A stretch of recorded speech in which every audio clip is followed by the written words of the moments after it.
La pluie battait fort contre les vitres du 32e étage de l'immeuble de bureaux le plus convoité de la Défense à Paris.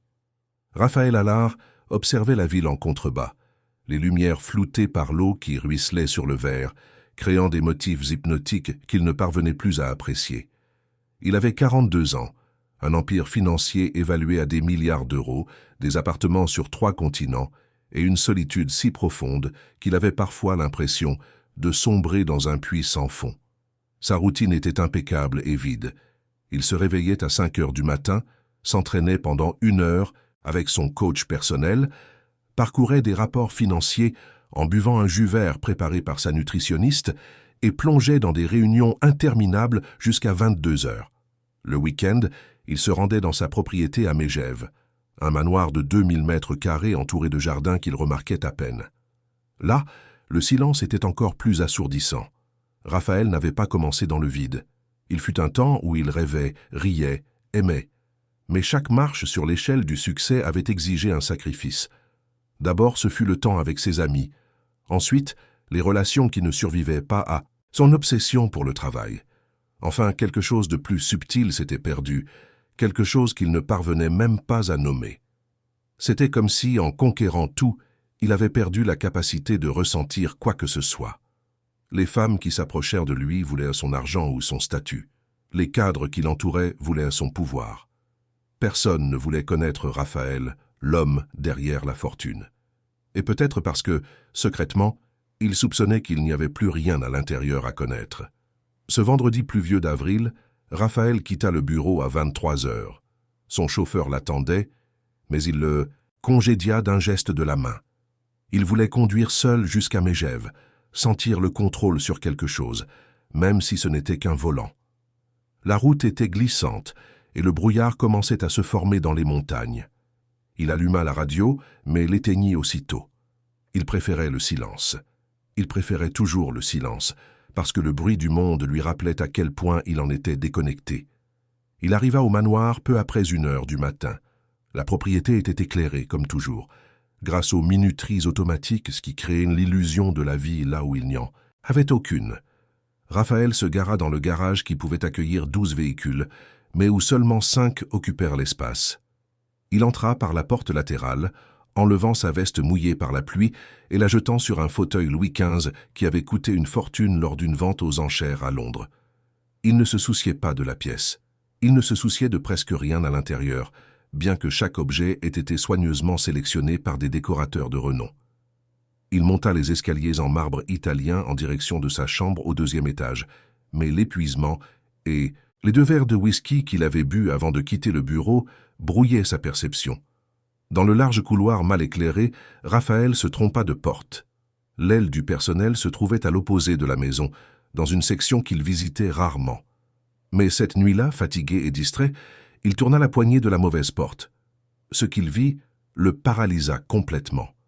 Dans la petite chambre de pas plus de 15 mètres carrés, sous la faible lumière d'une vieille lampe de chevet, se tenait son employée de maison. Elle portait une de ses vieilles chemises, de celles qu'il faisait jeter mais qui, d'une manière ou d'une autre, finissait par être redistribuée dans la maison. Elle était dos à la porte, tenant une photographie à 2 mains, et ses épaules tremblaient dans un sanglot silencieux qui semblait venir du plus profond de son âme. À côté d'elle, sur le lit étroit, il y avait une lettre ouverte. Même de loin, Raphaël parvint à lire le timbre rouge en haut du papier. Avis d'expulsion. Elle n'avait pas encore remarqué sa présence. Raphaël savait qu'il devait partir, fermer la porte silencieusement et prétendre que cela n'était jamais arrivé. C'est ce que tout employeur sensé ferait. Mais quelque chose le retint là, figé, à observer. Peut-être était-ce la vulnérabilité brute de cette scène, peut-être était-ce le choc de réaliser que pendant tous ces mois, une personne réelle avait vécu sous son toit et qu'il ne l'avait jamais vraiment vue. Il ne connaissait même pas son nom complet. Il savait seulement qu'elle nettoyait sa maison, préparait ses repas lorsque la cuisinière était en congé et disparaissait silencieusement dès qu'il arrivait, comme un fantôme au service d'un autre fantôme. C'est alors que ses yeux parcoururent la petite chambre et trouvèrent quelque chose de complètement inattendu. Sur le mur opposé, fixé avec du ruban adhésif, se trouvait une série de dessins d'architecture. Ce n'étaient pas des gribouillages d'amateurs. C'étaient des projets sophistiqués, détaillés, avec des ombrages professionnels et des annotations techniques précises. Un immeuble résidentiel au design innovant qui intégrait des espaces verts à chaque étage. Une place publique à la géométrie complexe qui créait des zones de convivialité sans perdre la fluidité de l'espace. Un centre communautaire au toit ondulé qui semblait presque vivant. Raphaël avait suffisamment investi dans des projets immobiliers pour reconnaître le talent quand il en voyait. Et c'était plus que du talent. C'était du génie. Il dut faire un bruit car elle se retourna brusquement. Ses yeux étaient rouges et gonflés, son visage maculé de larmes. Un instant, ils restèrent tous les deux dans un silence absolu, comme deux étrangers piégés dans une photographie. Elle avait 28 ans, réalisa-t-il à ce moment-là. Des traits délicats, des cheveux sombres attachés en un chignon défait et une expression de pure panique en réalisant que son patron milliardaire se tenait à la porte de sa chambre, la voyant dans cet état de désespoir total. « Monsieur Allard », parvint-elle à dire, la voix tremblante. « Je suis désolée. Je ne voulais pas. » Elle essayait de cacher la lettre, d'essuyer ses larmes, de se ressaisir, tout en même temps. Raphaël leva la main, dans un geste qui se voulait rassurant mais qui sortit trop rigide, trop formel. « Non, dit-il, sa propre voix lui paraissant étrange. C'est moi qui vous présente mes excuses. Je me suis trompé de chambre. Je n'avais pas l'intention de violer votre intimité. » Mais il ne partit pas. Il resta là, à la regarder, la regardant vraiment, peut-être pour la première fois. Et ce qu'il vit, c'était quelqu'un de son âge. Quelqu'un qui aurait dû être à l'apogée de sa vie, mais qui portait sur ses épaules un poids qu'il reconnaissait. C'était différent de son poids à lui, fait de responsabilités financières et de décisions d'entreprise. Le poids de cette femme était plus viscéral, plus humain.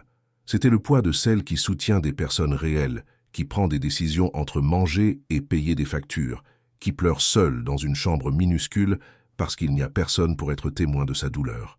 « Pourquoi pleurez-vous » demanda-t-il, et la question sortit plus douce qu'il ne l'avait prévu. Il s'est passé quelque chose. Elle le regarda avec un mélange de surprise et de méfiance, comme si elle ne pouvait pas croire qu'il posait vraiment la question. « Ce n'est rien, monsieur. Juste des affaires personnelles.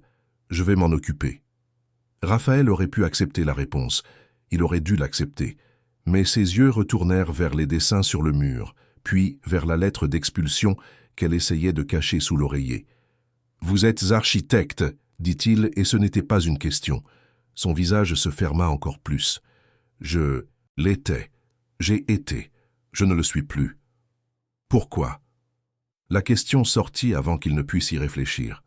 « Pourquoi n'exercez-vous pas votre profession ? Ces dessins, ils sont... » Il chercha le mot juste. « Extraordinaires.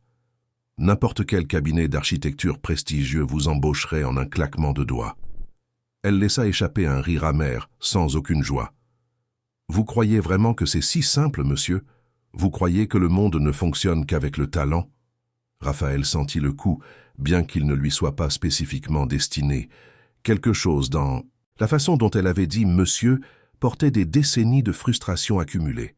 « Alors expliquez-moi » demanda-t-il, entrant complètement dans la chambre maintenant, oubliant toutes les règles de bienséance entre patron et employé.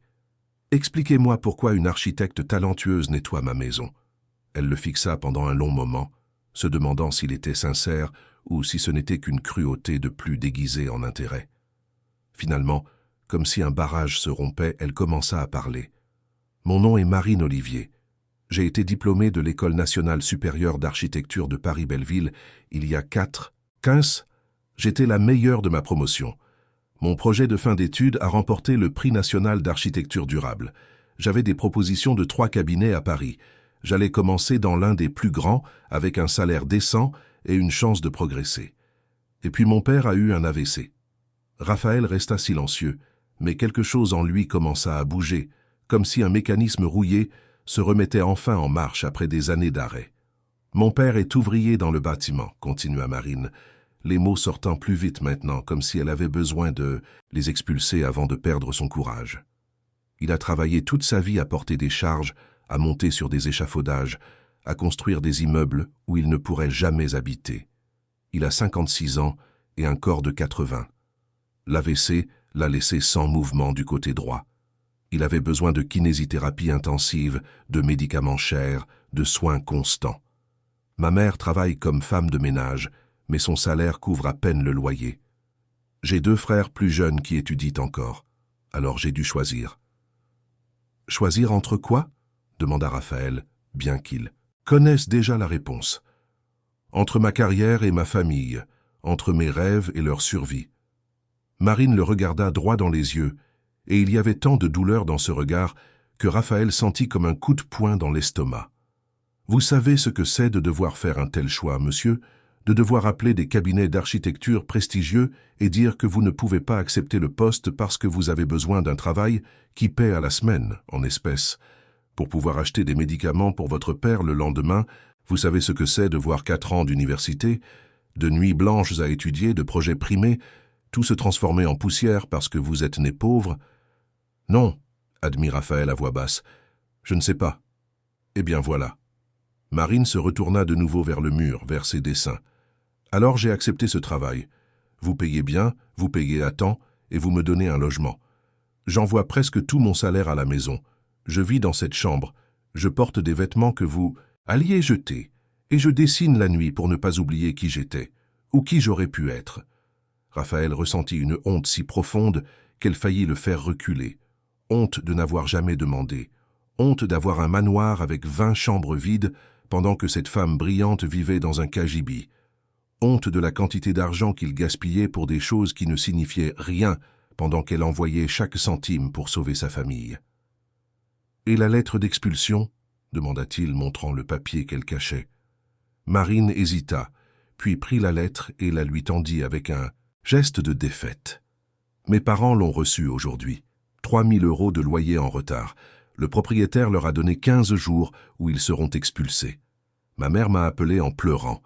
Elle ne voulait pas me le dire, mais mon petit frère a tout raconté. Je n'ai pas cet argent. Loin de là. » Raphaël regarda le chiffre sur la lettre. 3 000 €. C'était moins que ce qu'il dépensait pour un dîner d'affaires. C'était une fraction ridicule de ce qu'il payait mensuellement juste pour l'entretien de ce manoir qu'il utilisait à peine. Ce n'était rien, absolument rien, pour lui. Et c'était tout pour elle. La différence entre avoir un toit et dormir dans la rue. Entre la dignité et le désespoir. « Je vais payer, » dit-il. Marine regarda Raphaël comme s'il avait parlé une autre langue. « Quoi ?»« Je vais payer la dette de vos parents, » répéta Raphaël avec plus de fermeté. 3 000 €. Je ferai le virement dès demain. »« Non, » dit immédiatement Marine, reculant comme si l'offre était une offense physique. « Absolument pas. Je n'accepte pas la charité. »« Ce n'est pas de la charité, » insista Raphaël, sentant une urgence étrange de la faire comprendre. « C'est... » il chercha les mots. « C'est la justice. Vous travaillez pour moi depuis combien de temps ? 8 mois. 8 mois à nettoyer ma maison, à préparer mes repas, à vous occuper de tout pendant que je remarquais à peine votre existence. 8 mois à gagner un salaire décent, mais pas ce que vous méritez pour votre vrai talent. 3 000 €, c'est... » Il fit une pause. « C'est moins que ce que je devrais payer pour avoir une architecte. Primez sous mon toit. »« Je ne suis pas votre architecte, » rétorqua Marine, la voix tendue. « Je suis votre employé de maison, et je ne veux pas de votre pitié. » Raphaël sentit le mot « pitié » comme une gifle, et à juste titre. Il s'y prenait mal, réalisa-t-il. Il essayait de résoudre le problème comme il résoudrait une transaction financière, alors que c'était clairement beaucoup plus complexe et délicat. « Pardon, » dit-il en reculant d'un pas. « Vous avez raison, je n'ai pas le droit de simplement de jeter de l'argent sur le problème, comme si cela résolvait tout. » Mais Marine, il utilisa son prénom pour la première fois et remarqua qu'elle sursauta légèrement en l'entendant. « Regardez-moi. » Elle leva les yeux, toujours sur la défensive. « Je vis dans un manoir de 2000 mètres carrés, complètement seul, » continua Raphaël. Et pour la première fois depuis des années, il y avait quelque chose de proche d'une émotion sincère dans sa voix. « J'ai plus d'argent que je ne pourrais en dépenser en 10 vies. J'achète des choses dont je n'ai pas besoin. J'entretiens des propriétés que je ne visite pas. Je paie pour des services que j'utilise à peine. Et en même temps, vous, une personne brillante, êtes coincé ici à nettoyer mes sols parce que vous êtes né du mauvais côté de la ligne de l'inégalité. Si ce n'est pas une injustice obscène, je ne sais pas ce que c'est, alors laissez-moi payer cette dette. Pas comme de la charité, comme un premier pas pour corriger à quel point ce système est brisé. Marine croisa les bras, toujours résistante mais clairement ébranlée. Et après, vous payez aujourd'hui et demain mes parents auront une autre urgence, une autre facture impossible, une autre crise. Et qu'est-ce que je fais?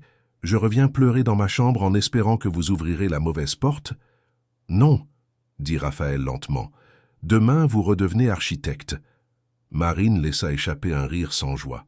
Ah, c'est si facile que ça. Je décide simplement de redevenir architecte, et voilà, 4 ans de carrière perdue se récupèrent, comme par magie. Pas par magie, concéda Raphaël. Mais c'est possible. Je peux aider. Je connais des gens, des cabinets, j'ai des contacts. C'est exactement de ça que je parle. L'interrompit Marine, la frustration maintenant évidente. Vous croyez que vous allez me trouver une place dans un cabinet parce que vous me connaissez? Ce n'est pas du mérite, c'est une faveur, c'est un privilège. C'est exactement le genre de choses qui sépare les gens comme vous des gens comme moi. Je ne veux pas entrer par la petite porte. Je veux être embauchée parce que je suis bonne, pas parce que je suis la protégée d'un milliardaire. Raphaël resta silencieux, assimilant ses paroles. Elle avait raison, évidemment. Et le fait qu'il n'y ait même pas pensé avant montrait à quel point il était déconnecté de la réalité de la plupart des gens. « Alors, dit-il finalement, et si on faisait différemment? Comment? Je montre votre portfolio à un architecte que je connais, proposa Raphaël, sans mentionner que c'est vous. Il évalue le travail professionnellement, sans savoir qui l'a fait. S'il aime et propose un poste, alors seulement je révèle que c'est vous. Mais vous n'acceptez que si vous passez par un processus de sélection normal sans favoritisme. Si vous obtenez le poste, ce sera parce que vous le méritez. Je ne fais qu'ouvrir la porte, c'est à vous de la franchir. » Marine le regarda avec une expression que Raphaël ne put déchiffrer. C'était un mélange d'espoir, de peur, de méfiance et de quelque chose de plus profond. « Et si je n'y arrive pas? »« Alors vous n'y arrivez pas, » dit Raphaël avec une honnêteté brutale. « Mais au moins, vous aurez eu votre chance. Ce que beaucoup de gens avec votre talent n'ont jamais, simplement parce qu'ils ne connaissent pas les bonnes personnes. Marine, je ne peux pas changer tout le système, mais je peux essayer d'équilibrer la balance, ne serait-ce qu'un tout petit peu. » Marine se dirigea vers la petite fenêtre de sa chambre qui donnait sur les jardins sombres à l'extérieur. Elle resta là un long moment et Raphaël respecta son silence. Finalement, elle se retourna. « D'accord, dit-elle doucement. J'accepte, mais à certaines conditions. Dites-moi. Premièrement, je vous rembourse les 3 000 €, établit Marine. Petit à petit, déduit de mon salaire, peu importe le temps que ça prendra. Deuxièmement, si j'obtiens le poste dans le cabinet d'architecture, je pars d'ici. Je ne peux pas être votre employé et architecte en même temps. Et troisièmement, elle le fixa droit dans les yeux, après mon départ, on ne se voit plus. Pas de dîner, pas d'amitié, pas de contact. Une coupe franche. Je ne peux rien devoir à personne, pas même de la gratitude. » Raphaël sentit un étrange pincement au cœur à la 3e condition, mais il acquiesça. « Entendu ?» Il tendit la main, formelle et professionnelle. « Nous avons un accord. » Marine regarda la main tendue, puis la serra. Sa paume était calleuse à cause du travail domestique, mais sa poignée était ferme. « Nous avons un accord. » Raphaël quitta sa chambre à 2 heures du matin, mais ne parvint pas à dormir. Il resta dans la bibliothèque du manoir, entouré de livres hors de prix qu'il n'avait jamais lus, pensant à la conversation qu'il venait d'avoir. Pour la première fois depuis des années, quelque chose en lui semblait s'être réveillé. Ce n'était pas du bonheur, ni de la satisfaction, mais c'était quelque chose. C'était un sentiment de but aussi minime soit-il. Le lendemain, samedi, Raphaël effectua le virement pour la famille de Marine avant même de prendre son café. Ensuite, il appela Charles-Henri Moreau, l'un des architectes les plus renommés de France, avec qui il avait fait des affaires par le passé. « Charles-Henri, j'ai besoin que tu évalues un portfolio pour moi, » dit Raphaël sans préambule. « Je pense investir dans un jeune talent et je veux ton avis professionnel. » Charles-Henri accepta, toujours intéressé lorsque Raphaël mentionnait des investissements. Raphaël demanda à Marine son portfolio numérique cet après-midi-là, et elle le lui remit avec des mains tremblantes et des yeux pleins d'un espoir qu'elle essayait de cacher. « Ne me décevez pas », murmura-t-elle, et Raphaël n'était pas sûr si elle parlait à lui ou au destin. 2 jours plus tard, Charles-Henri appela. « Raphaël, d'où sors-tu ce portfolio ?» Sa voix était animée, presque excitée. « Ces projets sont extraordinaires. L'utilisation de l'espace, l'intégration durable, la sensibilité sociale, c'est exactement le genre de choses que nous recherchons au cabinet. Qui est cet architecte ?»« C'est une architecte, » corrigea Raphaël, « et elle est disponible. »« Envoie-la au bureau demain, » demanda Charles-Henri. « Je veux la rencontrer personnellement. » Raphaël transmit la nouvelle à Marine ce soir-là. Elle était dans la cuisine préparant son dîner, et quand elle entendit les mots, elle faillit faire tomber la casserole qu'elle tenait. « Il veut me rencontrer ? Demain ? » ?»« Demain à 10 heures, » confirma Raphaël. « Adresse sur l'avenue des Champs-Élysées. Apportez votre portfolio complet et soyez prête à présenter vos projets. » Marine le regarda, et pour la première fois depuis qu'ils se connaissaient, elle sourit. Ce n'était pas un grand sourire ou un sourire effusif, mais il était sincère. « Merci, » dit-elle simplement. Raphaël fit un signe de la main comme si de rien n'était, mais quelque chose en lui répondit à ce sourire d'une manière qu'il n'attendait pas. « De rien. Maintenant, allez vous préparer. Demain est un jour important. » Marine courut vers sa chambre et Raphaël resta seul dans l'immense cuisine. Il remarqua qu'elle avait commencé à préparer une paella, un plat espagnol complexe qu'il avait mentionné nonchalamment des semaines auparavant comme quelque chose qu'il aimait. Elle s'en souvenait.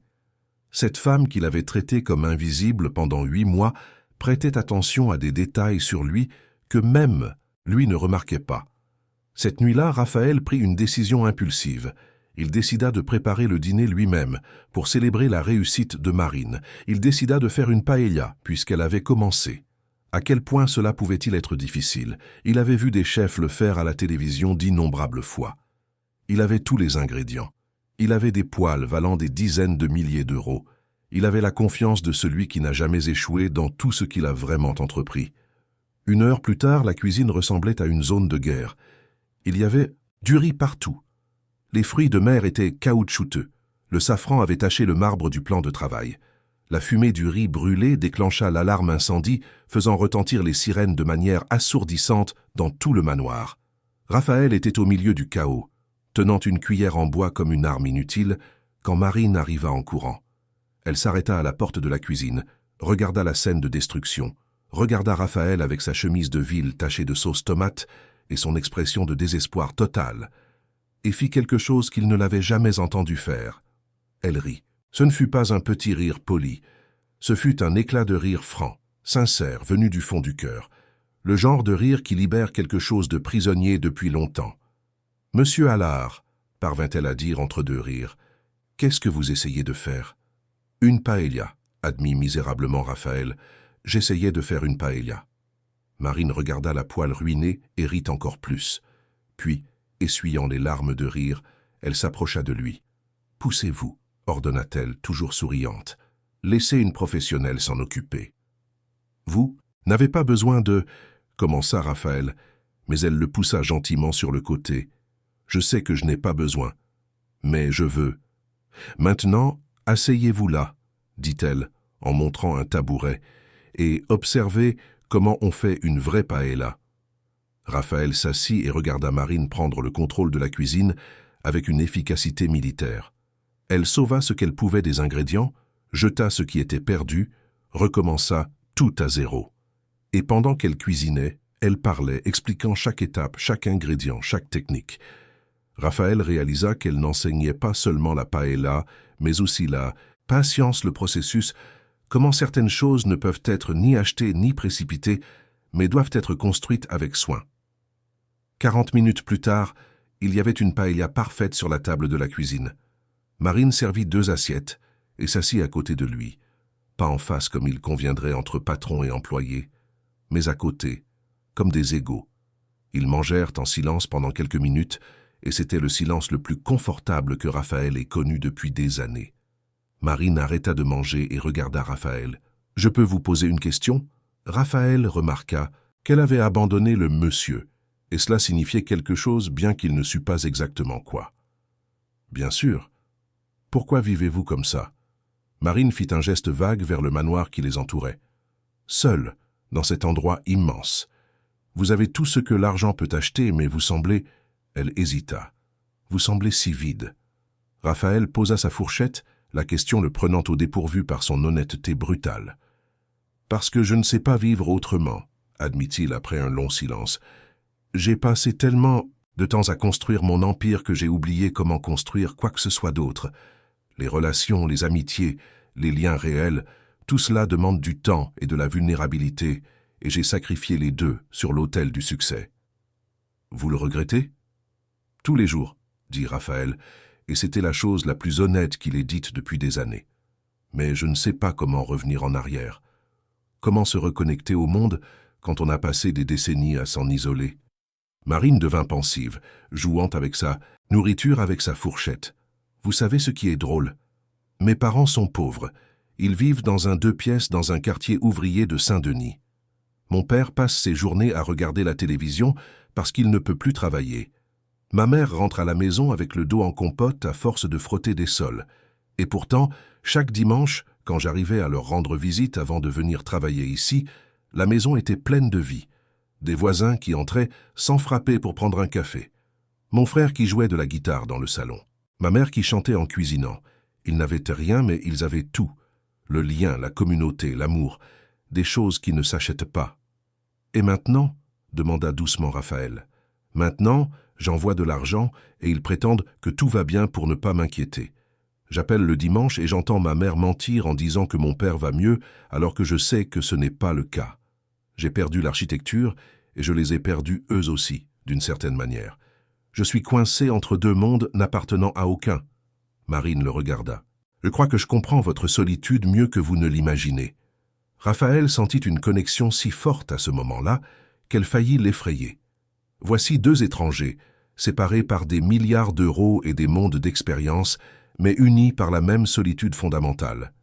Merci, dit-il, pour votre honnêteté. Merci pour cette opportunité, répondit Marine. Demain pourrait tout changer pour moi. Et ça a tout changé. Marine arriva au cabinet de Charles-Henri Moreau à 10 heures précises, vêtue du seul tailleur qu'elle possédait, acheté dans une friperie mais impeccablement repassé. Charles-Henri la reçut personnellement, intrigué de rencontrer l'esprit derrière ses projets extraordinaires. La réunion, qui devait durer 30 minutes, s'étendit sur 3 heures. Marine présenta non seulement son portfolio académique, mais aussi de nouvelles idées qu'elle avait développées pendant ces mois de frustration, des concepts d'architecture sociale qui intégraient les communautés à faible revenu avec un design durable et accessible. Charles-Henri fut impressionné non seulement par son talent technique, mais aussi par la passion évidente de Marine. Elle ne voyait pas l'architecture comme une simple construction de bâtiments, mais comme un outil de justice sociale, une façon de rendre leur dignité aux gens à travers l'espace qu'ils habitaient. C'était exactement la vision que son cabinet, spécialisé dans les projets à impact social, recherchait. À la fin de la réunion, Charles-Henri fit une offre. Un stage rémunéré de 6 mois, travaillant directement avec l'équipe sur des projets communautaires. Le salaire était 3 fois supérieur à ce qu'elle gagnait comme employée de maison. Si elle se distinguait, un poste permanent l'attendait. C'était tout ce dont Marine avait rêvé, et plus encore. Elle sortit du bureau en état de choc, les jambes flageolantes, le cœur battant à tout rompre. Elle devait le dire à quelqu'un, partager cette joie explosive qui menaçait de la faire crier au milieu de l'avenue des Champs-Élysées. Elle prit son téléphone et, sans trop réfléchir, appela Raphaël. « J'ai réussi », dit-elle dès qu'il décrocha, la voix tremblante d'émotion. « Raphaël, j'ai réussi. Il m'a offert un stage. 6 mois, un salaire décent, possibilité d'embauche. Je vais redevenir architecte. » Raphaël était en réunion avec des investisseurs japonais lorsque le téléphone sonna. Normalement, il n'aurait jamais répondu, mais il vit son nom sur l'écran et se leva simplement, s'excusa et quitta la salle de conférence, laissant 6 hommes en costume, perplexes. « Marine », dit-il, et il y avait quelque chose dans sa voix qu'il ne reconnaissait pas lui-même. C'était de la joie, sincère, pure, sans calcul ni arrière-pensée. C'est incroyable. Je suis tellement heureux pour vous. Ils parlèrent pendant 15 minutes, elle racontant chaque détail de la réunion, lui écoutant avec une attention totale, posant des questions, riant avec elle, célébrant sincèrement son succès. Quand il raccrocha, Raphaël réalisa qu'il souriait, un vrai sourire qui utilisait des muscles faciaux oubliés depuis longtemps. Il retourna dans la salle de conférence et les investisseurs japonais, connus pour leur formalité, rigides, le regardèrent comme s'ils avaient vu un fantôme. Le Raphaël Allard qui était sorti 5 minutes plus tôt était revenu complètement transformé. Marine commença son stage le lundi suivant.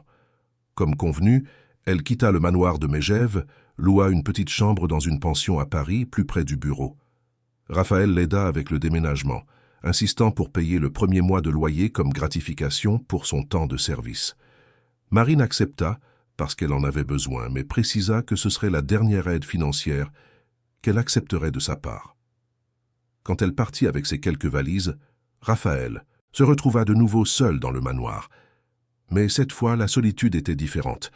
Avant, elle était simplement vide. Maintenant, elle faisait mal. Il parcourait les couloirs et voyait les endroits où elle avait l'habitude d'être. La cuisine où elle avait préparé cette paella parfaite. Le jardin où il l'avait parfois vue arroser des fleurs dont il ignorait même l'existence. Et la petite chambre où tout avait commencé, maintenant vide à l'exception des dessins toujours accrochés au mur qu'elle avait laissés derrière elle. Raphaël se surprit à penser à elle constamment. Comment se passait son stage? Si elle s'adaptait? Bien, si elle était heureuse. Il résista à l'envie d'appeler, se souvenant de la 3e condition qu'elle avait établie. Une coupe franche, pas de contact. Mais 3 semaines plus tard, de retour à Paris pour une réunion d'affaires, Raphaël fit quelque chose de complètement inhabituel pour lui. Il passa en voiture devant l'immeuble où se trouvait le cabinet de Charles Henry, espérant peut-être l'apercevoir.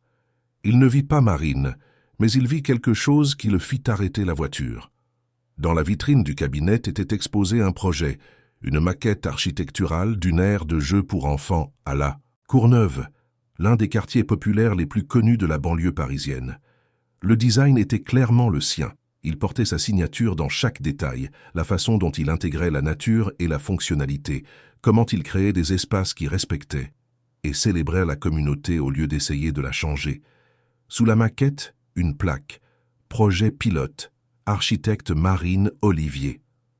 Raphaël ressentit une fierté si intense qu'elle faillit le terrasser. Elle le faisait vraiment. Et il avait aidé, même si c'était de manière minime, à rendre cela possible. Pour la première fois de sa vie, son argent et ses privilèges avaient servi à autre chose qu'à accumuler plus d'argent et de privilèges. Au cabinet, Marine vivait le mois le plus stimulant et le plus gratifiant de sa vie. Charles Henry l'avait jeté dans le grand bain dès le début, lui confiant le projet de l'aire de jeu avec un budget ridiculement bas et un délai serré. C'était un test, elle le savait, une épreuve du feu pour voir si elle avait vraiment ce qu'il fallait. Marine s'y consacra corps et âme. Elle se rendit personnellement à la Courneuve, discuta avec les habitants, avec les mères qui emmenaient leurs enfants, jouer dans la rue faute d'espace sécurisé. Elle impliqua la communauté dans le processus de conception, demandant l'avis des enfants sur ce qu'ils voulaient, des parents sur ce dont ils avaient besoin. Elle utilisa des matériaux recyclés lorsque c'était possible, négocia avec les fournisseurs, travailla avec des bénévoles locaux. Elle transforma les contraintes en opportunités créatives. Le résultat fut un parc qui ne semblait pas conçu pour la communauté, mais par la communauté. Il avait des couleurs vives choisies par les enfants, des zones d'ombre demandées par les grands-parents qui s'occupaient des petits-enfants, un petit amphithéâtre que la communauté pourrait utiliser pour des événements. C'était fonctionnel, beau et profondément respectueux de l'identité locale. Quand Charles Henry vit le projet finalisé, il resta silencieux un long moment. Puis il dit simplement « Vous n'êtes pas seulement une architecte talentueuse, Marine, vous êtes exactement le genre de professionnel dont ce pays a besoin. » Le projet fut approuvé immédiatement et Marine fut désignée comme architecte principale pour son exécution. 4 mois plus tard, le parc était prêt pour l'inauguration. C'était un samedi ensoleillé d'août et toute la communauté s'était réunie pour la célébration. Il y avait de la musique, de la nourriture, des enfants qui couraient avec enthousiasme pour explorer chaque recoin du nouvel espace. Marine était au centre de tout, entourée d'habitants qui la prenaient dans leurs bras, la remerciaient, pleuraient de joie. Elle portait une simple robe jaune, et son visage était illuminé par un sourire si radieux qu'il semblait briller. Raphaël était là. Il avait annulé 3 réunions importantes à New York pour être présent, bien qu'il ne l'ait pas dit à Marine. Il se tenait au fond de la foule, observant simplement. L'observant interagir avec les enfants, s'accroupissant pour être à leur hauteur, écoutant attentivement leurs opinions sur le parc. L'observant serrer dans ses bras une dame âgée qui pleurait de gratitude. L'observant rire lorsqu'un groupe de garçons l'entraîna pour jouer au football sur le petit terrain qu'elle avait conçu. Et c'est à ce moment-là, en voyant Marine absolument vivante, faisant exactement ce pourquoi elle était née, que Raphaël comprit quelque chose de fondamental. Il était complètement, irrévocablement amoureux d'elle. La révélation le frappa avec la force de la foudre. Ce n'était pas seulement de l'admiration pour son talent ou du respect pour son caractère, c'était de l'amour. Le genre d'amour profond et effrayant qui change complètement une personne. Raphaël resta là, au milieu de la fête, le cœur battant à tout rompre, et la certitude absolue que sa vie ne serait plus jamais la même. Marine le vit. Leurs regards se croisèrent à travers la foule, et elle parut sincèrement surprise mais heureuse. Elle se dirigea vers lui, sa robe jaune flottant, son visage toujours radieux. « Tu es venu, dit-elle, et il y avait quelque chose de vulnérable dans sa façon de parler, comme si elle n'était pas sûre qu'il viendrait vraiment. « Bien sûr que... Je suis venu, répondit Raphaël, luttant pour garder une voix normale malgré le tourbillon d'émotions. Je n'aurais manqué ça pour rien au monde. Le parc est incroyable, Marine. Tu es incroyable. Elle rougit légèrement, détournant le regard. C'était un travail d'équipe. La communauté a fait la plus grande partie. Ne sois pas modeste, insista Raphaël. Ça, c'est toi. Ta vision, ta passion, ta capacité à vraiment voir les gens et à créer quelque chose qui respecte qui ils sont. C'est exactement ce que tu as dit cette nuit-là, tu te souviens? L'architecture comme moyen de rendre la dignité. Tu es en train de le faire. Marine le regarda avec une expression qu'il ne put lire complètement. Il y avait de la gratitude, mais aussi quelque chose de plus profond. Tu sais que rien de tout cela ne serait arrivé sans toi, n'est-ce pas? Je serais encore en train de nettoyer des sols si tu n'avais pas ouvert cette mauvaise porte. J'ai ouvert la porte, dit doucement Raphaël. Mais c'est toi qui l'as franchie. Personne ne peut le faire à ta place. Le talent est à toi. La réussite est à toi. J'ai juste... Il chercha les mots. J'ai juste eu la chance d'en être témoin. Avant que Marine ne puisse répondre, un groupe d'enfants la ramena à la fête. Elle regarda Raphaël avec un sourire d'excuse et il lui fit signe d'y aller. Il resta là encore 1 heure, observant simplement, jusqu'à ce qu'il se force finalement à partir avant de faire quelque chose de stupide comme lui avouer ses sentiments, au milieu de l'inauguration d'un parc. Ce soir-là, Raphaël était dans un petit restaurant anonyme du centre de Paris, le genre d'endroit qu'il ne fréquenterait jamais normalement. Il était venu parce qu'il avait besoin de réfléchir, et il réfléchissait mieux lorsqu'il était entouré de vraies personnes menant de vraies vies, plutôt qu'isolé dans son manoir vide. Il remuait distraitement un plat de cassoulet lorsque Marine entra. Elle ne le vit pas tout de suite. Elle était avec 2 amis, des collègues du cabinet d'architecture, riant de quelque chose que l'une d'elles avait dit. Elle portait un jean et un simple chemisier, les cheveux lâchés, complètement différente de l'employé de maison timide qu'il avait connu des mois auparavant. Elle était, réalisa, Raphaël avec un pincement au cœur, absolument magnifique. Pas d'une manière conventionnelle ou ostentatoire, mais d'une manière authentique qui faisait paraître toutes les autres personnes du restaurant comme des ombres floues. Quand elle le vit enfin, Marine parut sincèrement enchantée. Elle s'excusa auprès de ses amis et se dirigea vers sa table. « C'est la 2e fois aujourd'hui qu'on se croise par hasard, » dit-elle avec un sourire. « L'univers essaie de nous dire quelque chose. » Le cœur de Raphaël s'emballa. « Peut-être, tu veux te joindre à moi ?» Marine n'hésita qu'1 seconde avant d'accepter. Elle expliqua à ses amis qu'elle avait rencontré une connaissance et qu'elle les rejoindrait plus tard. Elle s'assit en face de Raphaël et pendant un moment, ils se regardèrent simplement, un silence confortable mais chargé entre eux. « Comment vas-tu » demanda finalement Raphaël. « Je veux dire, vraiment, pas la version polie que tu donnes à tout le monde. » Marine prit une serviette et commença à la plier distraitement. « Je suis épuisée, » admit-elle. Heureuse, mais épuisée. Le projet du parc a été intense. Maintenant, Charles-Henri m'a déjà mise sur un autre, une école communautaire à Clichy-sous-Bois. Plus gros budget, plus de responsabilités, plus de pression. Parfois, j'ai l'impression que je vais m'effondrer. Mais tu ne le feras pas, dit Raphaël avec conviction, parce que tu es plus forte que tu ne le penses. Ou plus têtue, rit Marine. Ma mère dit toujours que j'ai hérité de l'entêtement de mon père. Quand je décide de faire quelque chose, je vais jusqu'au bout, même si ça doit me tuer. Comment va ton père ? Demanda Raphaël, sincèrement curieux. Le visage de Marine se ferma légèrement. Stable. Il ne s'est pas beaucoup amélioré, mais il n'a pas empiré. La kiné aide.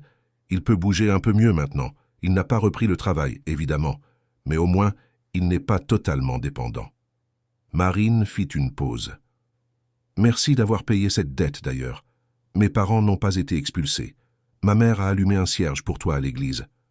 Raphaël sentit une vague d'émotion inattendue. Tu n'as pas à me remercier. Je t'ai déjà dit que ce n'était pas de la charité. Je sais, mais quand même, Marine le regarda avec quelque chose qui pourrait être de la tendresse. Tu as changé ma vie, Raphaël, d'une manière que je ne pourrai jamais te rendre complètement. Tu me l'as déjà rendue, dit Raphaël, avant de pouvoir se retenir. Tu m'as appris à revoir les gens, à me soucier de quelque chose d'autre que des rapports financiers et des acquisitions d'entreprises. Tu m'as rappelé qu'il y a un monde réel là-dehors, plein de vraies personnes avec de vrais problèmes et de vrais rêves. J'étais mort à l'intérieur, Marine. Et toi ? Il s'arrêta, réalisant qu'il en disait trop, mais incapable de s'arrêter.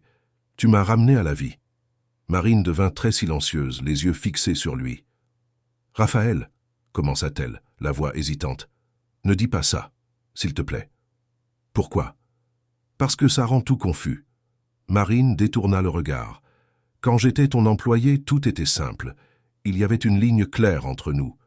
Maintenant, tu es là, à dire ces choses, et je ne sais pas quoi en faire. Qu'est-ce que tu veux en faire ? Demanda doucement Raphaël. Marine resta silencieuse si longtemps qu'il pensa qu'elle ne répondrait pas.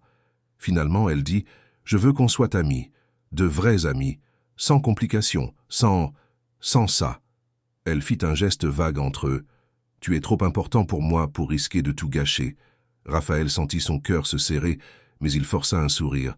« Ami alors, si c'est ce que tu veux. »« C'est ce qu'il faut, » corrigea gentiment Marine. Elle se leva.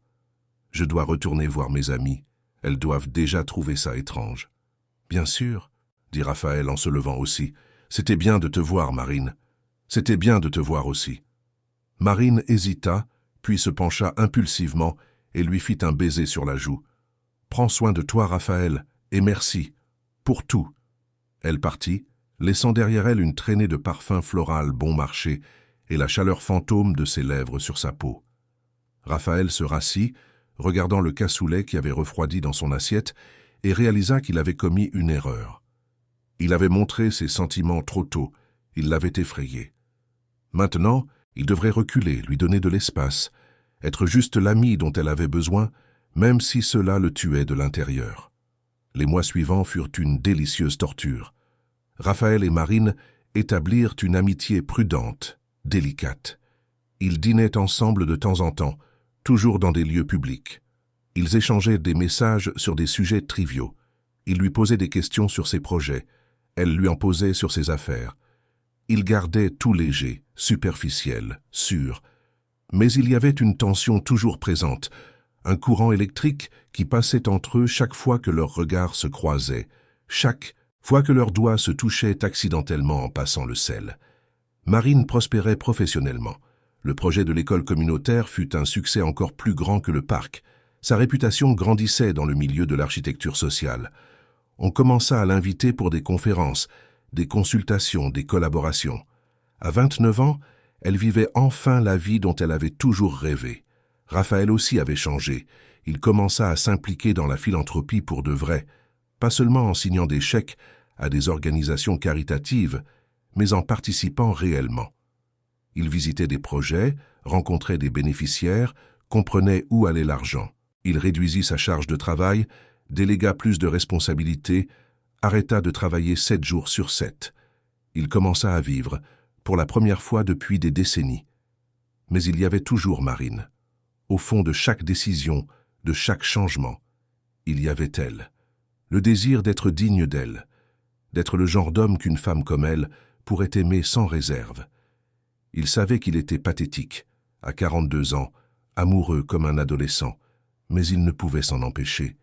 Et il soupçonnait, par de petits signes qu'il essayait de ne pas surinterpréter, qu'elle ressentait peut-être aussi quelque chose, mais qu'elle luttait contre ses propres sentiments. 6 mois après l'inauguration du parc, Marine appela Raphaël un mardi soir. Il répondit à la première sonnerie, comme toujours quand il voyait son nom. « Salut », dit-elle, et il y avait quelque chose de différent dans sa voix. « Tu es libre maintenant? J'ai besoin de te parler. »« Bien sûr », dit immédiatement Raphaël, le cœur s'accélérant d'inquiétude. « Tout va bien? Je suis au café près de ton bureau, celui que tu aimes. Tu peux venir? » « J'arrive. » Raphaël arriva 15 minutes plus tard, ayant pratiquement couru depuis son appartement dans le Marais où il vivait maintenant, ayant vendu le manoir de Mégève parce qu'il ne supportait plus la solitude là-bas. Il trouva Marine assise dans un coin, 2 tasses de café déjà sur la table, le visage pâle et les yeux rouges, comme si elle avait pleuré récemment. Qu'est-ce qui s'est passé? Raphaël s'assit à côté d'elle, résistant à l'envie de la prendre dans ses bras. « Mon père, » dit Marine, la voix brisée, « il a eu un autre AVC ce matin. Plus fort que le premier.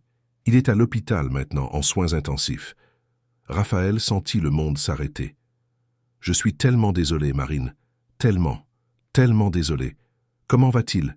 Qu'ont dit les médecins? » Marine s'essuya les yeux du dos de la main, essayant de se ressaisir. « Il va survivre, mais... » Elle prit une profonde inspiration, tremblante. Le côté gauche est complètement paralysé maintenant. Il va avoir besoin de soins intensifs. Kiné quotidienne, suivi neurologique, médicaments coûteux.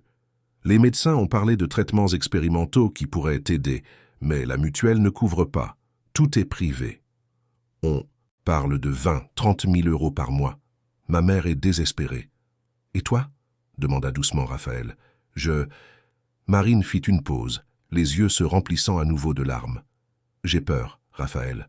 Peur de le perdre, peur de ne pas pouvoir aider. Mon salaire est bon maintenant, mais pas suffisant pour ça. J'ai pensé à faire un prêt, mais les taux d'intérêt sont abusifs. J'ai pensé à vendre la voiture que je viens d'acheter, mais même ça ne suffirait pas. Et le pire, c'est que... » Elle laissa échapper un sanglot. « Le pire, c'est que j'y arrivais enfin.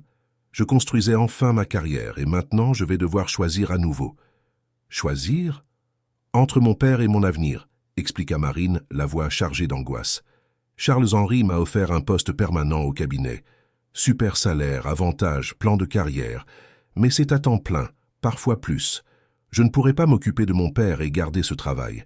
Je vais devoir refuser le poste, chercher quelque chose qui me donne plus de flexibilité, même si ça paye moins. Ce sera comme l'université, encore une fois. Sacrifier mes rêves parce que je n'ai pas le choix. » Raphaël sentit une fureur monter en lui. Pas de la fureur contre Marine ou sa famille, mais contre un système si cruellement inégalitaire qui forçait des personnes brillantes à choisir entre l'amour et l'ambition, entre prendre soin de ceux qu'ils aimaient et construire l'avenir qu'ils méritaient. Alors que lui avait plus d'argent qu'il ne pourrait en dépenser en 10 vies, des gens comme Marine devaient faire des choix impossibles. « Non, dit-il fermement, tu ne vas pas abandonner ta carrière, pas encore une fois. »« Raphaël, ne commence pas, » l'avertit Marine. « J'ai déjà accepté trop d'aides de ta part. Je ne peux pas continuer à dépendre de ta générosité. »« Ce n'est pas de la générosité, » l'interrompit Raphaël. « C'est... » Il s'arrêta, réalisant que ce qu'il allait dire changerait tout entre eux, mais incapable de se retenir, parce que la voir souffrir ainsi était insupportable.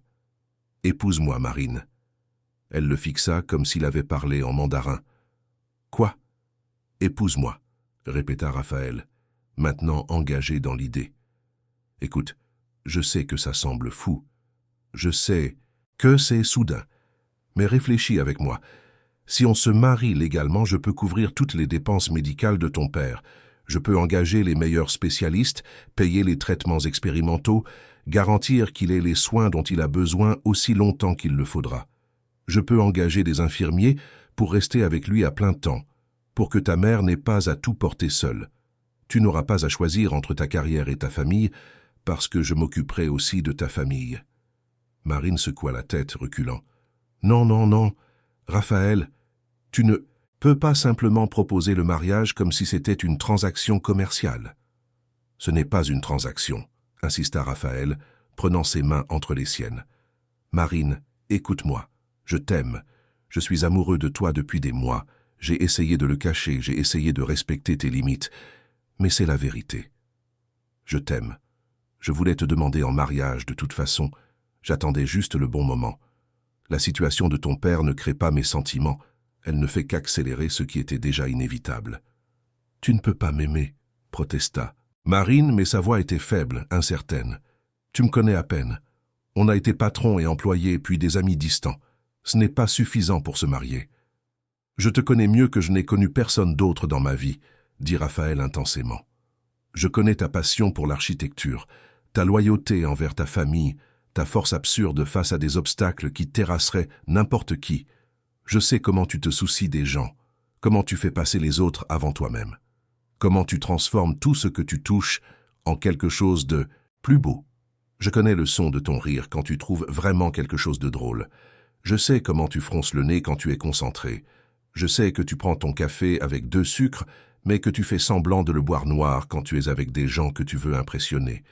Marine, il serra ses mains, je te connais. Marine pleurait maintenant, des larmes coulant librement sur son visage. C'est insensé, murmura-t-elle. On ne peut pas se marier juste parce que mon père est malade. On ne se marie pas juste parce que ton père est malade, corrigea Raphaël.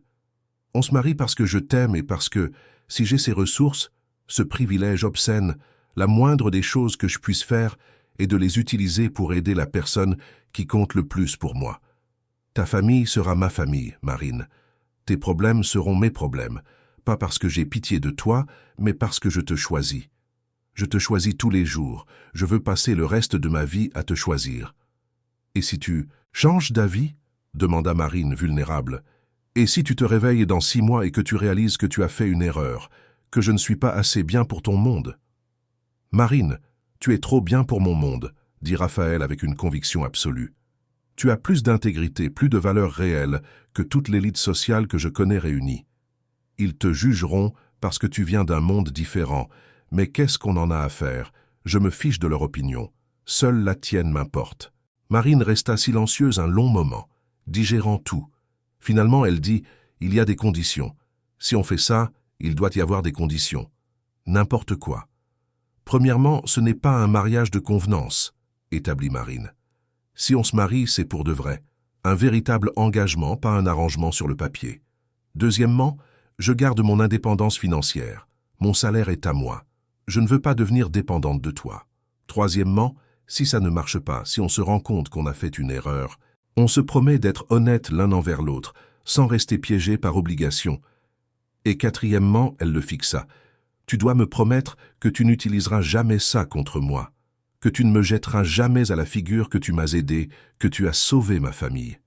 J'ai besoin de savoir que tu fais ça parce que tu le veux, pas pour que je te sois éternellement redevable. Je promets tout ça, dit Raphaël sans hésiter. Et j'ajoute une 5e condition. Tu dois me promettre d'accepter mon aide sans culpabilité, que tu me laisseras prendre soin de toi de la même manière que tu prends soin de tout le monde autour de toi, que tu me laisseras t'aimer comme tu mérites d'être aimé. Marine laissa échapper un rire qui était à moitié un sanglot. Tu veux vraiment faire ça? M'épouser? Une fille pauvre de Saint-Denis qui va amener tout le bagage de sa famille avec elle? Je veux passer le reste de ma vie à faire ça, confirma Raphaël. Si tu me laisses faire. Marine le regarda un long moment, ses yeux cherchant le moindre signe de doute ou d'arrière-pensée. Elle n'en trouva aucun. D'accord, dit-elle finalement, faisons-le, marions-nous. Raphaël sentit une vague de joie si intense qu'il crut qu'il pourrait l'éviter. Il attira Marine dans ses bras, et pour la première fois, elle se laissa faire. Ils restèrent là dans le café presque vide, enlacés pendant qu'elle pleurait sur son épaule, libérant des mois de tension accumulée. Il l'embrassa sur les cheveux, les yeux, le front. Chaque baiser une promesse silencieuse. Dans les jours qui suivirent, Raphaël prouva qu'il ne plaisantait pas. Il engagea les meilleurs neurologues du pays pour évaluer le père de Marine. Il organisa son transfert dans un hôpital privé de premier ordre. Il engagea une équipe d'infirmiers pour des soins à plein temps. Il paya les traitements expérimentaux que les médecins avaient mentionnés. Et il fit tout cela discrètement, sans fanfare, sans attendre de reconnaissance. Quand Marine l'emmena rencontrer officiellement sa famille, non pas comme patron mais comme fiancé, Raphaël était plus nerveux qu'il ne l'avait jamais été lors d'une négociation de plusieurs milliards. La maison où vivaient les parents de Marine était un petit appartement exigu à Saint-Denis, dans un immeuble de 4 étages sans ascenseur. Il y avait 2 chambres minuscules, un salon qui servait aussi de cuisine et des fenêtres qui donnaient sur une autre fenêtre à 3 mètres de distance. Mais c'était impeccablement propre et plein de vie. Des photographies sur les murs, des plantes sur le balcon, l'odeur de la cuisine maison. La mère de Marine, Madame Olivier, était une petite femme forte, aux mains calleuses et aux yeux qui voyaient à travers les gens. Elle regarda Raphaël avec une méfiance initiale, se demandant clairement ce qu'un milliardaire voulait avec sa fille. Mais quand elle vit comment il regardait, Marine comment il la traitait avec un respect et une tendresse évidents, son expression s'adoucit. « Asseyez-vous là, jeune homme », ordonna-t-elle en montrant le canapé usé. « Je vais chercher du café. Et ne me faites pas de manière en disant que vous n'en buvez pas. Chez moi, les invités boivent du café. » Raphaël obéit, acceptant le café fort et sucré qu'elle servit dans des tasses dépareillées. Le père de Marine était dans un lit médicalisé installé dans le salon, toujours en convalescence. Il ne pouvait pas parler correctement, mais ses yeux étaient vifs. Il étudia longuement Raphaël, puis regarda Marine. Elle hocha la tête, répondant à une question non verbalisée. Le père soupira, puis tendit sa main valide. Raphaël la serra, sentant la force restante dans cette poignée. Les frères et sœurs de Marine, Lucas, 17 ans, et Julie, 15 ans, étaient moins subtils. Il regardait Raphaël avec un mélange de curiosité et de suspicion, se demandant clairement si cet homme riche était réel ou trop beau pour être vrai. Ce fut Julie qui brisa la glace, demandant sans détour « Tu aimes vraiment ma sœur ou tu fais ça par pitié ?» Julie. Car commença Marine, scandalisée. Mais Raphaël leva la main. « Non, laisse-la demander, c'est une question juste. » Il regarda directement la jeune fille. « J'aime ta sœur plus que je ne pensais possible d'aimer quelqu'un. Et oui, je veux aider votre famille, mais pas par pitié. Je le fais parce que quand on aime vraiment quelqu'un, sa famille devient aussi notre famille. Ses problèmes deviennent nos problèmes. Et parce que j'ai les moyens d'aider, ce serait mal de ne pas les utiliser. Mais surtout, je le fais parce que Marine mérite d'avoir quelqu'un à ses côtés, après avoir passé tant de temps à s'occuper de tout le monde toute seule. » Julie l'étudia un moment, puis hocha la tête, apparemment satisfaite. « D'accord alors. Mais si tu lui fais du mal, je te tue. J'ai 15 ans et rien à perdre. »« Julie !» s'exclama Madame Olivier, mais Raphaël rit d'un rire sincère. « Je te crois, et je te promets que je ne lui ferai pas de mal. » Le déjeuner fut simple mais délicieux, haricots et riz, steak aux oignons et salade. Marine aida sa mère dans la cuisine, pendant que Raphaël restait dans le salon avec le père et les frères et sœurs. Lucas finit par engager la conversation sur le football, et Raphaël, qui ne s'était jamais beaucoup intéressé au sport, écouta attentivement le garçon parler avec passion du Paris Saint-Germain. C'était étrange, surréaliste même, d'être assis dans ce petit salon si différent de tous les endroits qu'il fréquentait, mais c'était aussi la chose la plus réelle qu'il ait vécue depuis des années. Au moment de partir, Madame Olivier prit Raphaël à part. « Écoutez-moi bien, jeune homme, » dit-elle doucement, fermement. « Je ne connais pas grand-chose à votre monde d'argent et d'affaires. Mais je connais les gens. Et je vois que vous aimez vraiment ma fille. Je ne vous demande qu'une chose, ne laissez pas ces gens riches la changer. Marine est spéciale parce qu'elle n'a jamais oublié d'où elle venait, parce qu'elle utilise son talent pour aider des gens comme nous. Ne la laissez pas devenir une de ces madames vides qu'on voit à la télévision. »« Jamais, » promit solennellement Raphaël. « Je l'aime exactement comme elle est. Si quoi que ce soit, c'est moi qui essaie d'apprendre à être plus comme elle. » Madame Olivier l'étudia. Encore un moment, puis acquiesça. « Alors vous avez ma bénédiction. Prenez bien soin de ma fille. J'en prendrai soin tous les jours de ma vie. » Marine et Raphaël se marièrent 3 mois plus tard, non pas dans une église luxueuse ou un hôtel 5 étoiles, mais dans la cour de l'immeuble où elle avait grandi. C'est Madame Olivier qui avait insisté. C'est ici que Marine a appris à marcher, à jouer, à rêver. C'est ici qu'elle doit se marier. La cour était décorée simplement, avec des fleurs et des guirlandes lumineuses. Il y avait des chaises en plastique prêtées par les voisins, une longue table avec de la nourriture préparée par toute la communauté, de la musique sortant d'une enceinte. Les invités étaient un étrange mélange de deux mondes, des architectes renommés du cabinet de Marine, à côté d'ouvriers amis de son père, des partenaires commerciaux de Raphaël, partageant l'espace avec des voisins de Saint-Denis. C'était chaotique et bruyant, et absolument parfait. Marine portait une simple robe blanche, sans luxe, mais elle était si radieuse que Raphaël pouvait à peine respirer quand il la vit s'avancer vers lui. Elle pleura pendant les vœux, lui aussi. Lorsque l'officier d'état civil les déclara mari et femme, toute la communauté explosa en applaudissements et en cris de joie. Des enfants coururent pour embrasser Marine, des voisins prirent Raphaël dans leurs bras comme s'il était l'un des leurs. Ce fut le jour le plus heureux qu'aucun d'eux n'ait jamais vécu. Au milieu de la fête, Raphaël demanda l'attention. Il avait une annonce à faire. Avec Marine à ses côtés, lui tenant la main, il révéla la création de la fondation Marine Olivier, dédiée à soutenir les jeunes talents issus de communautés défavorisées. 20 millions d'euros de financement initial avec l'engagement d'en ajouter plus chaque année, des bourses d'études complètes, du mentorat professionnel, des connexions avec le marché du travail. Tout ce que Marine n'avait pas eu, tout ce qui avait rendu son parcours tellement plus difficile qu'il n'aurait dû l'être, la Fondation le fournirait à d'autres. Marine ne savait rien. Raphaël avait tout planifié en secret. Elle le regarda, les larmes coulant sur son visage, incapable de formuler des mots. Toute la communauté resta dans un silence choqué, puis explosa de nouveau en célébration. Madame Olivier pleurait sur l'épaule de son mari. Lucas et Julie serraient leur sœur dans leurs bras. C'était plus qu'un mariage. C'était l'union de deux mondes qui n'auraient jamais dû se rencontrer, mais qui s'emboîtaient parfaitement. Les années suivantes furent les plus heureuses de leur vie. Ils déménagèrent dans une maison plus petite et plus chaleureuse dans le 11e arrondissement de Paris. Ce n'était pas un manoir, mais il y avait assez d'espace et c'était plein de vie. Raphaël réduisit considérablement sa charge de travail, déléguant la plupart des opérations quotidiennes de son entreprise à des cadres de confiance.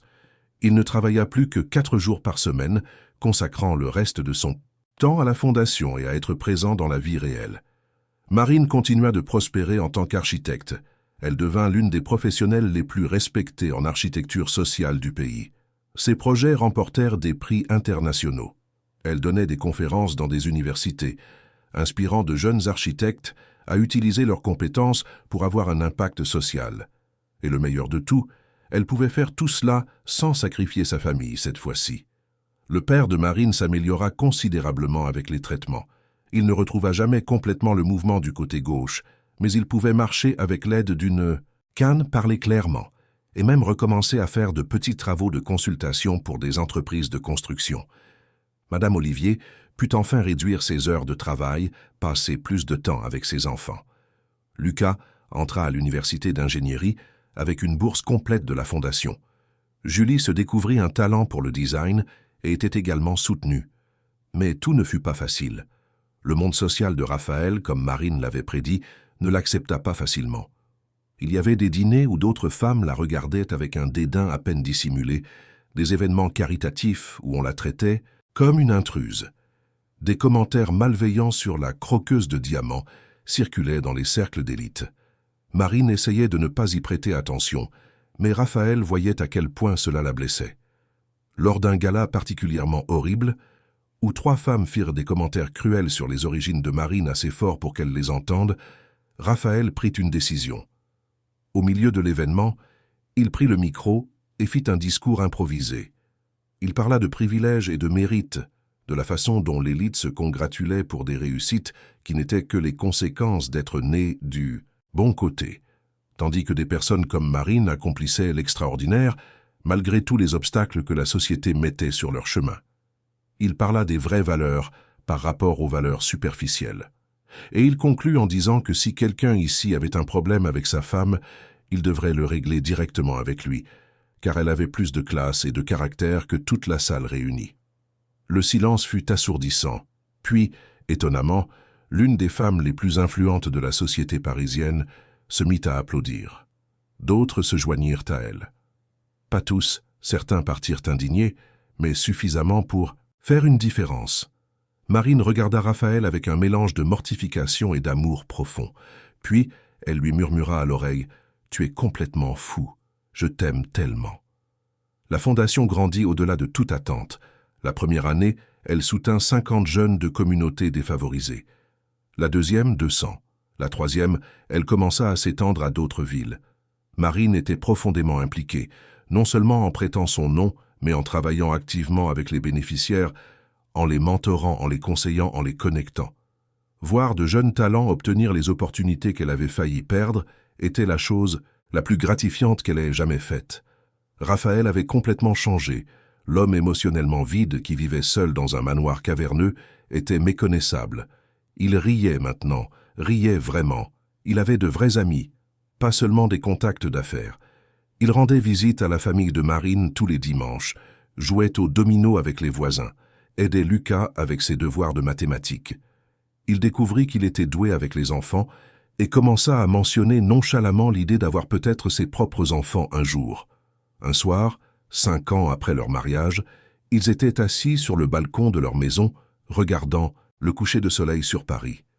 Marine était appuyée contre lui, la tête sur son épaule, leurs doigts entrelacés. « Tu sais que tu m'as sauvé, n'est-ce pas ?» dit soudain Raphaël. Marine leva la tête pour le regarder. « Moi ? C'est toi qui m'as sauvé. Tu m'as rendu ma carrière, tu as pris soin de ma famille, tu as changé toute ma vie. »« Non, Marine, » insista Raphaël, « tu m'as sauvé d'une vie vide, de cet homme que j'étais en train de devenir, riche mais mort à l'intérieur. Cette nuit-là, quand je suis entré, dans ta chambre par erreur, tu m'as rappelé qu'il y a des choses plus importantes que l'argent et le pouvoir. Tu m'as appris à vraiment voir les gens, à me soucier, à vivre. J'avais tout et je n'avais rien. Maintenant, je t'ai-toi, j'ai un but, j'ai une vraie vie. Tu es littéralement la meilleure chose qui me soit jamais arrivée. » Marine sentit les larmes lui monter aux yeux. « C'est drôle. J'allais dire la même chose de toi. Tu te souviens quand tu m'as demandé si j'allais bien, dans cette chambre cette nuit-là ? C'était la première fois depuis des mois que quelqu'un me voyait vraiment comme une personne. Pas comme une employée, pas comme une statistique de la pauvreté, mais comme un être humain. Tu m'as traité avec dignité quand j'étais au plus bas. Tu m'as rendu mes rêves, alors que j'y avais déjà renoncé. Comment n'aurais-je pas pu tomber amoureuse de toi ?» Raphaël l'attira dans un long et profond baiser. Quand ils se séparèrent, il dit « Alors je suppose qu'on s'est sauvés mutuellement. » « Je crois bien, » acquiesça Marine. « 2 naufragés qui se sont retrouvés au milieu de l'océan et ont construit une île ensemble. J'aime cette métaphore. » Raphaël sourit. « Bien que techniquement j'étais le naufragé milliardaire avec un yacht de luxe en train de couler, et tu étais l'architecte qui construisait des radeaux de survie avec des débris. » Marine rit. « Il faut toujours que tu transformes tout en métaphore de classe, n'est-ce pas ? » « Ça fait partie de mon charme, » plaisanta Raphaël. « C'est pour ça que tu m'aimes. » « Non, » dit Marine, redevenant sérieuse. « Je t'aime parce que tu as choisi de changer, parce que quand tu as eu la chance de continuer à vivre dans ta bulle de privilèges, tu as choisi d'en sortir. Parce que tu utilises ton pouvoir pour élever les autres, au lieu de simplement t'élever toi-même. Parce que tu me traites comme ton égal, pas comme un projet de charité. Et parce que, » elle lui toucha doucement le visage, « tu me rends heureuse, tous les jours, de grandes et de petites manières, tu me rends heureuse. C'est ma seule mission dans la vie maintenant, » admit Raphaël. « Te rendre heureuse, et peut-être, au passage, rendre ce monde un tout petit peu moins injuste. » « Je crois qu'on y arrive, » dit Marine regardant la ville en contrebas, où quelque part, un autre jeune talent se battait contre des probabilités impossibles, tout comme elle s'était battue. « Et on va continuer à y arriver. » Ils restèrent assis là jusqu'à ce que la nuit tombe complètement. 2 mondes qui n'auraient jamais dû se rencontrer, mais qui n'en étaient devenus qu'un, prouvant que le véritable amour ne connaît pas de frontières de classe, que la reconnaissance de la valeur humaine peut se produire dans les endroits les plus improbables, et que parfois, juste parfois, ouvrir la mauvaise porte peut vous mener exactement là où vous devez être. Ce n'était pas un conte de fées sur un prince sauvant une demoiselle en détresse. C'était l'histoire de 2 personnes imparfaites qui s'étaient sauvées mutuellement, construisant un amour basé sur le respect, la justice et la reconnaissance profonde de la valeur de l'autre. Tout cela parce que Raphaël, une nuit pluvieuse, avait ouvert la mauvaise porte et avait enfin vu ce qui avait été invisible sous ses yeux depuis le début. Fin de l'histoire. Chers auditeurs, nous espérons que l'histoire de Raphaël et Marine a touché vos cœurs de la même manière qu'elle a touché les nôtres en l'écrivant. Ce récit nous rappelle que le véritable amour naît de la reconnaissance de la dignité humaine, que les privilèges doivent être utilisés pour élever les autres, et qu'il n'est jamais trop tard pour changer et devenir une meilleure personne. N'oubliez pas de vous abonner à notre chaîne pour ne manquer aucune des histoires exclusives que nous vous proposons chaque jour. Laissez un like si Marine et Raphaël vous ont conquis, et dites-nous dans les commentaires quel moment vous a le plus touché. Votre interaction signifie tout pour nous et nous aide à continuer à créer du contenu qui compte vraiment. À la prochaine histoire, et souvenez-vous, parfois les meilleures choses de la vie arrivent quand on ouvre la mauvaise porte au bon moment.